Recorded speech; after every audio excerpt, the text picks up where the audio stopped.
I'm Kennedy. I'm Bill Hemmer. I'm Sandra Smith, and this is the Fox News Rundown. Wednesday, June 22nd, 2022. I'm Dave Anthony. He was a doctor trying to heal on TV. Now he's a candidate trying to win in Pennsylvania. I think I speak for a lot of Americans who have woken up one too many days with a sense that there's anxiety in the country that's addressable. And so I'm going to do everything I can to help. We speak with Republican Senate nominee Mehmet Oz. I'm Jessica Rosenthal.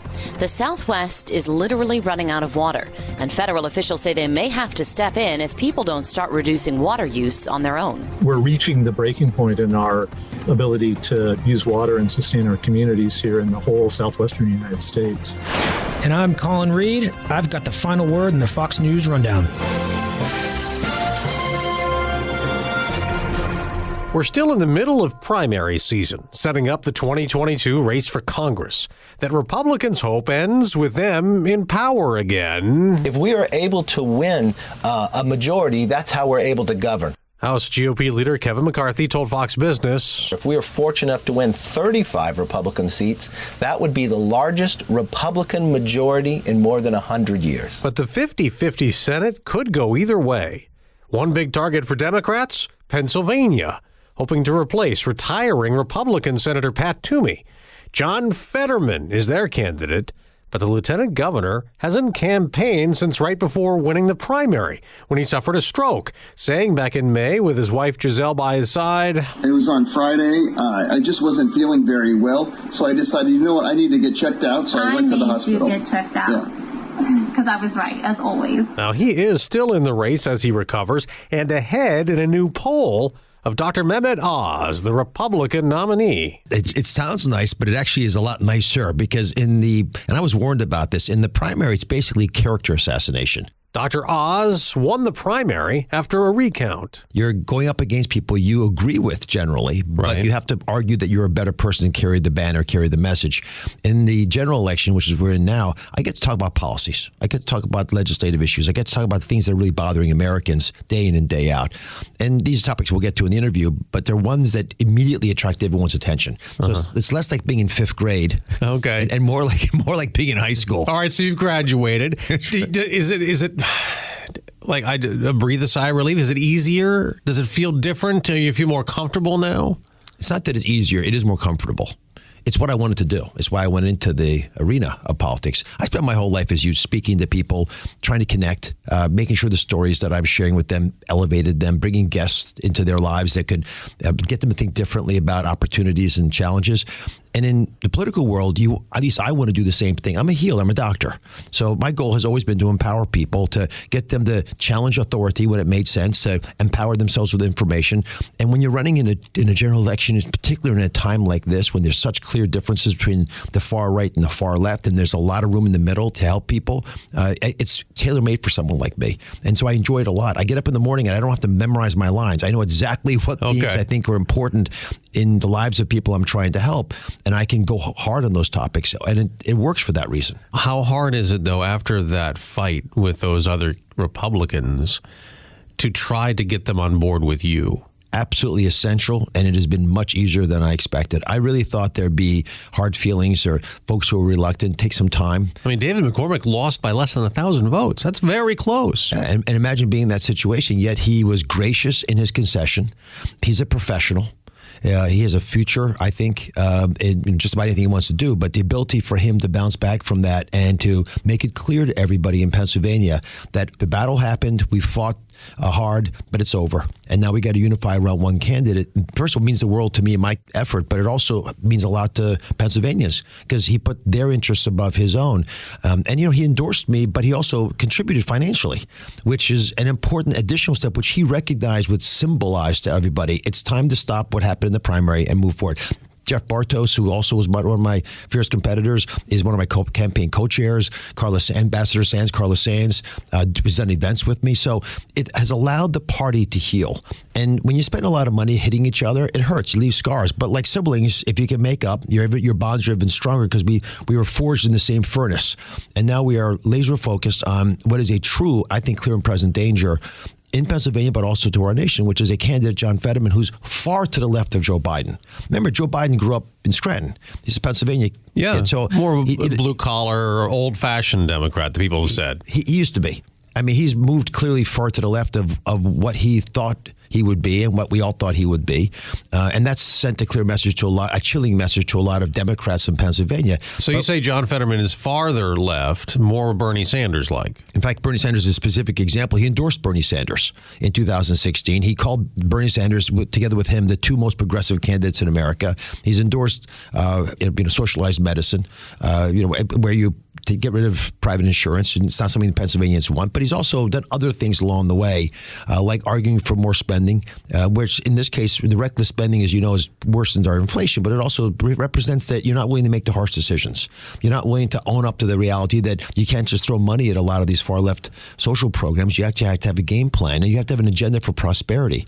But most importantly, in Pennsylvania, he's taking a stance against energy, which for the entire country, I think is a mistake because it hurts our energy autonomy. It hurts us in international relations and hurts our ability to maintain national security. All right. And it infuriates Pennsylvanians, enough so they'll vote Republican. Even conservative Democrats, who again culturally are Democrats, these are JFK Democrats from Wilkes-Barre, Scranton, where Joe Biden's from, for example, they're going to vote for me on the Republican ticket this year, and they may stay Republican because they're so frustrated by how far left the Democratic Party has been pulled. They're not against the Democratic Party, they're against the far left elements of the party that don't seem to honestly be able to debate these issues. Okay, but you mentioned John Fetterman, your Democratic opponent. He's the lieutenant governor.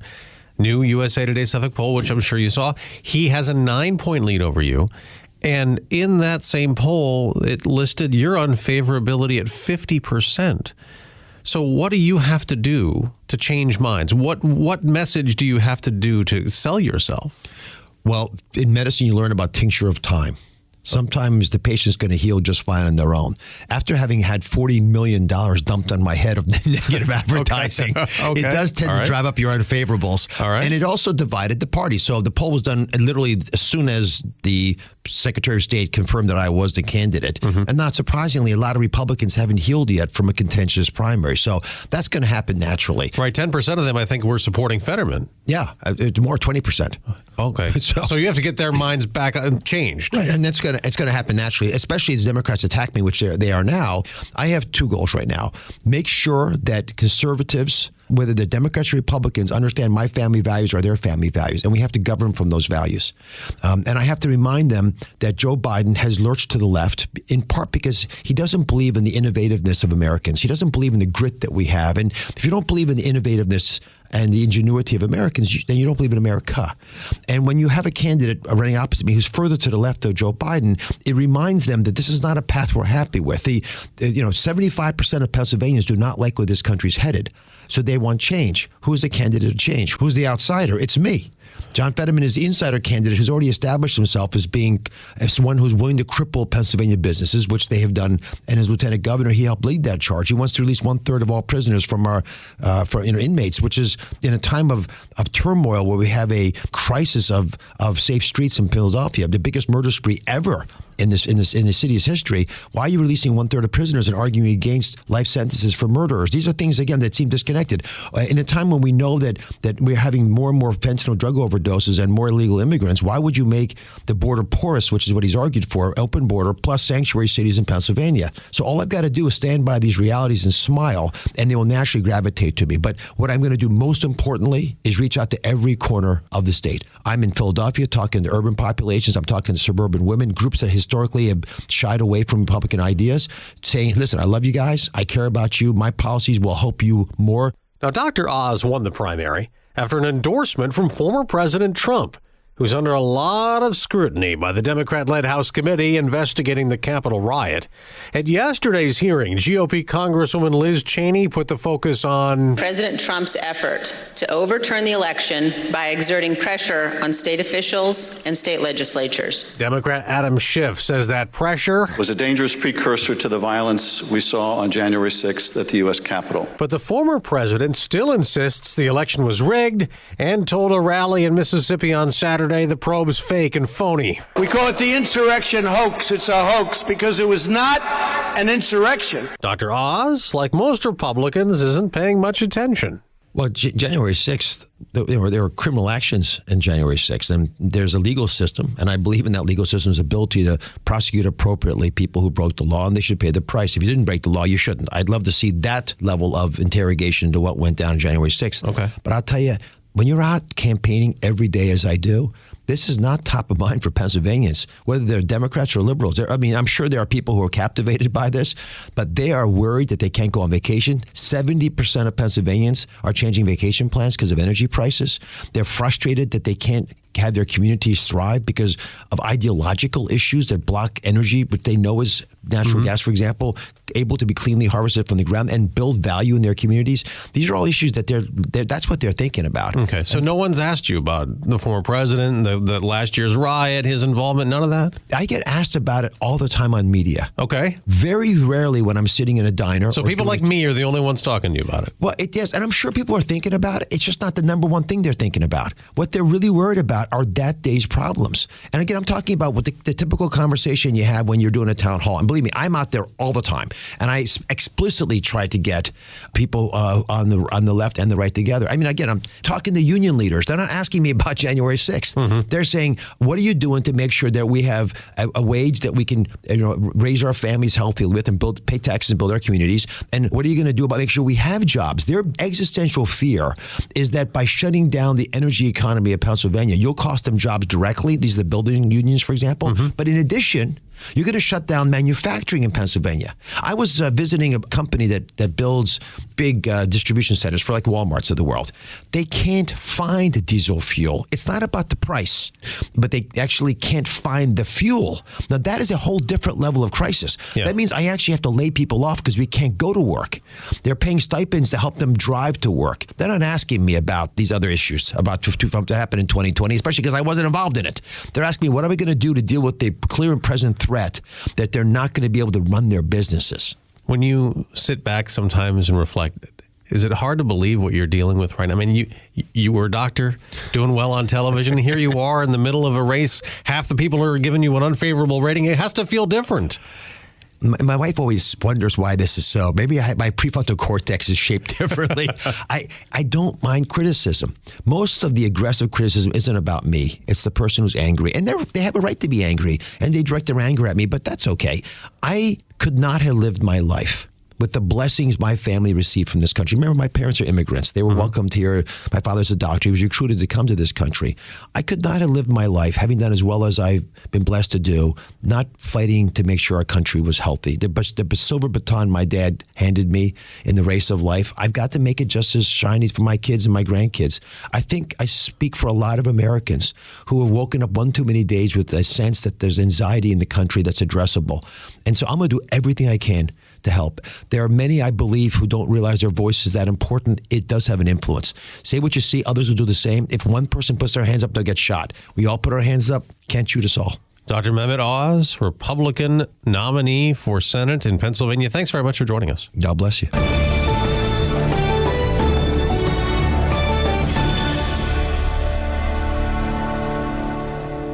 This is Colin Reed with your Fox News commentary coming up.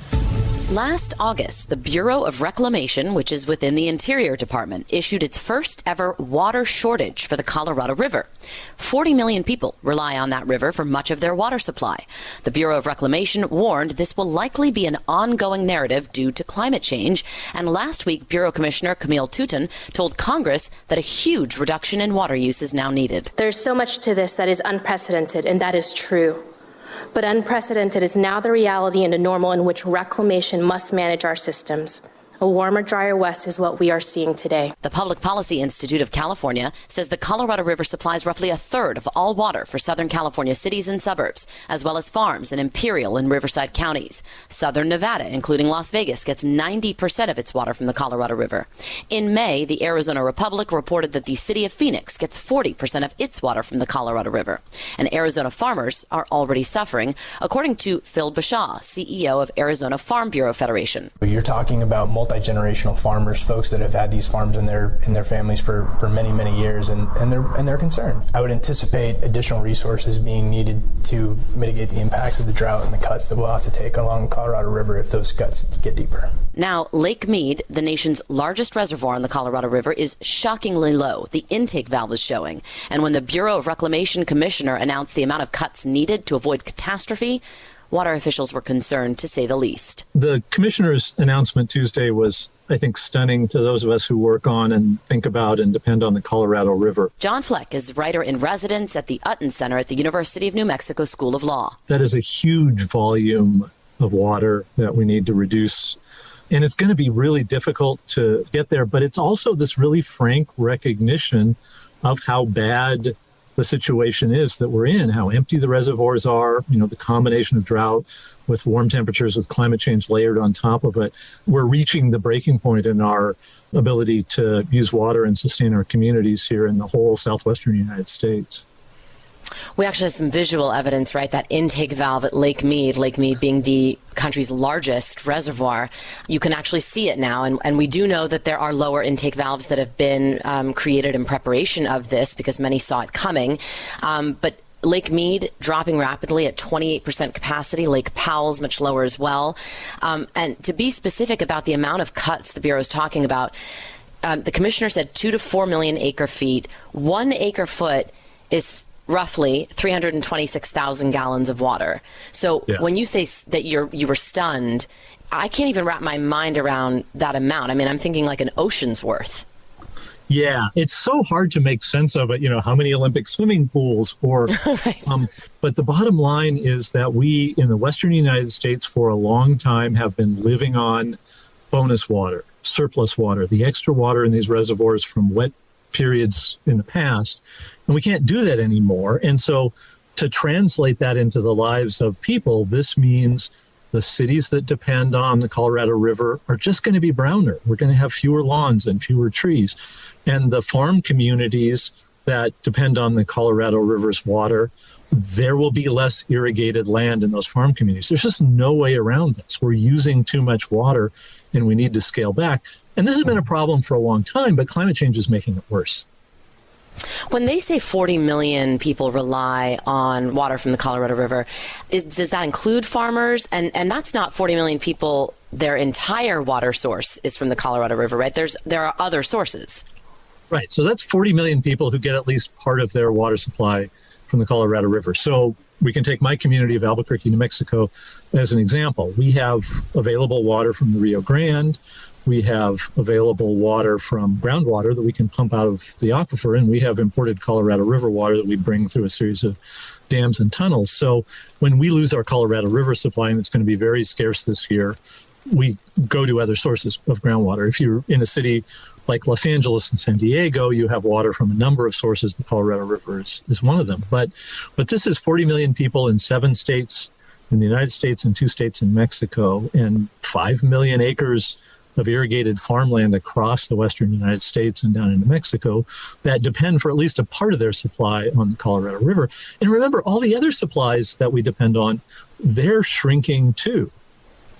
Yeah, exactly. I want to get into that, and I want to get into solutions in a minute, but fighting over water, as a California native, you and I are both from Southern California, so we've paid attention to this, you more than I, but it always seems sort of mysterious or nebulous. Water politics can make people's eyes glaze over unless you're, I guess, watching Chinatown maybe. Yeah. But when we talk about sort of the pecking order, right, there's 7.5 million acre feet go to upper basin states like Wyoming, Colorado, Utah, New Mexico, where you are, and the same amount goes to Arizona, Nevada, and California.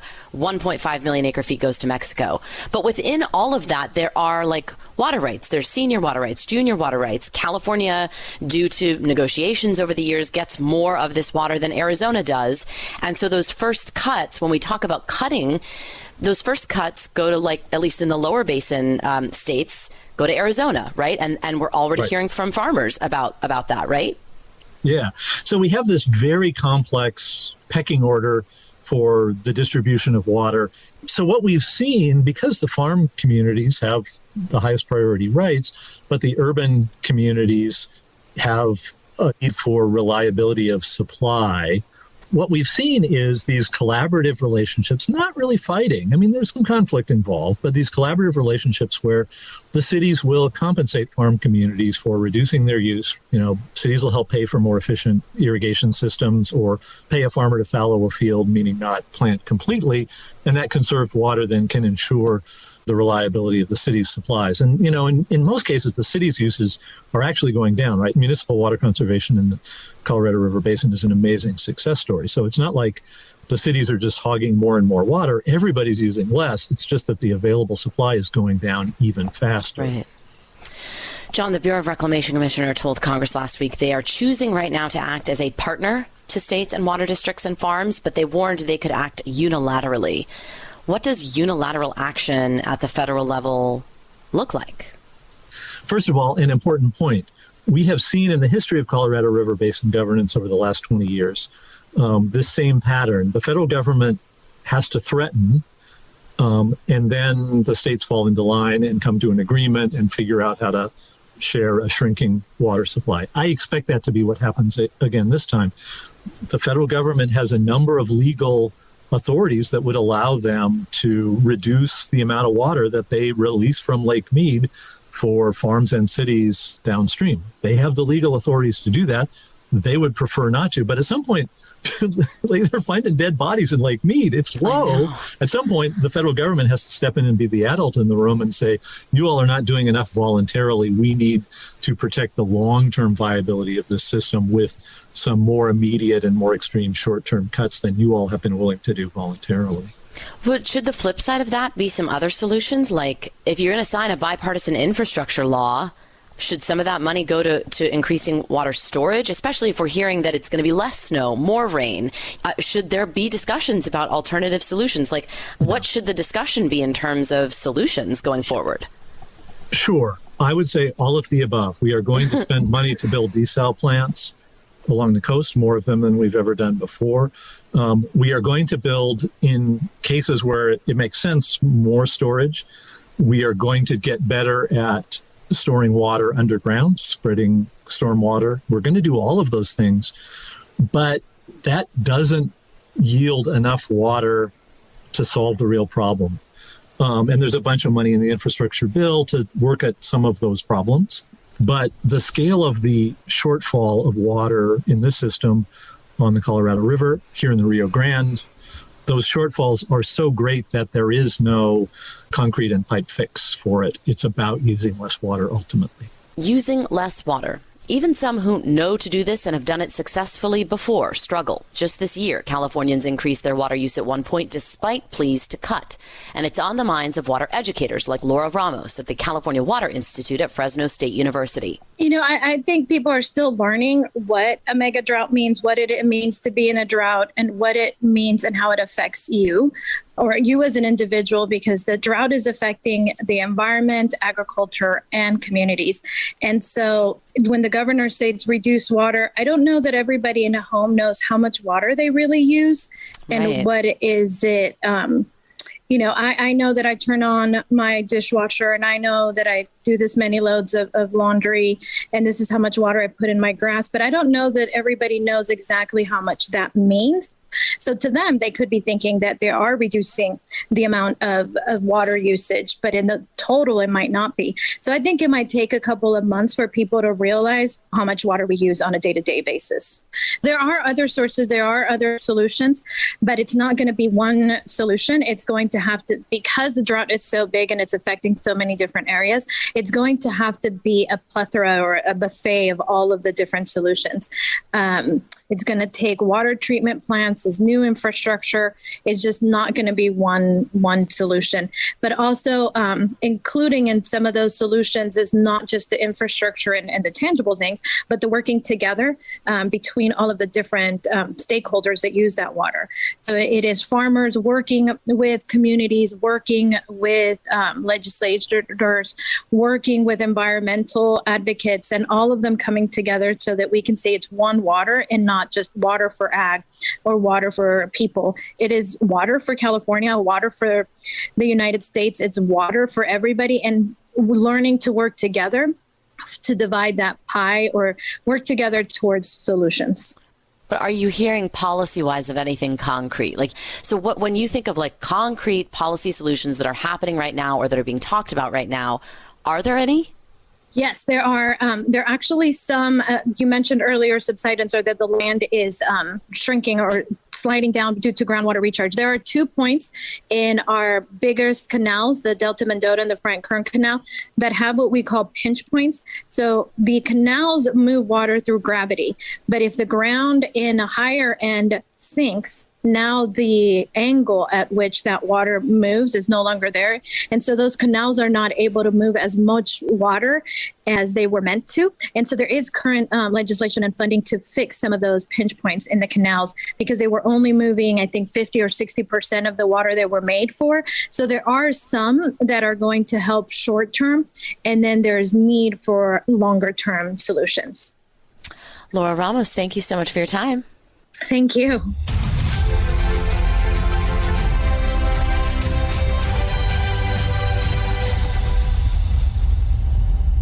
And in other news, I'm Gianna Gelosi. Millennials get a lot of slack for a lot of different things. One is the fact that they choose pets over parenthood and home ownership. And a new study is showing just how deep those roots run. A recent study by Consumer Affairs surveyed 1,000 pet owners and found that 57% of participants aged 27 to 42 love their furry friends more than their sibling. Half of respondents say they love their pets more than their mom. Boyfriends and girlfriends don't even stand a chance. Millennials' romantic partners come in second to a pet for about 30% of the people that were asked. According to the survey, millennials make up the biggest share of pet owners in the U.S. and spend more money on their animals than any other age group. 1 in 4 millennials said they would be willing to even sell their car to afford a life-saving procedure for their pet. Now, we already established that millennials, like myself, are not as much interested in home ownership, but we're going to speak in hypotheticals right now. So if you were looking for a pet-friendly state for you and your furry beloved, Maine is the most pet-friendly state in the country. New York is the least. Maybe some helpful information for the 75% of millennials and 89% of Gen Z folk who say they are influenced by their pets' needs when choosing a place to live. For the Fox News Rundown, I'm Gianna Gelosi.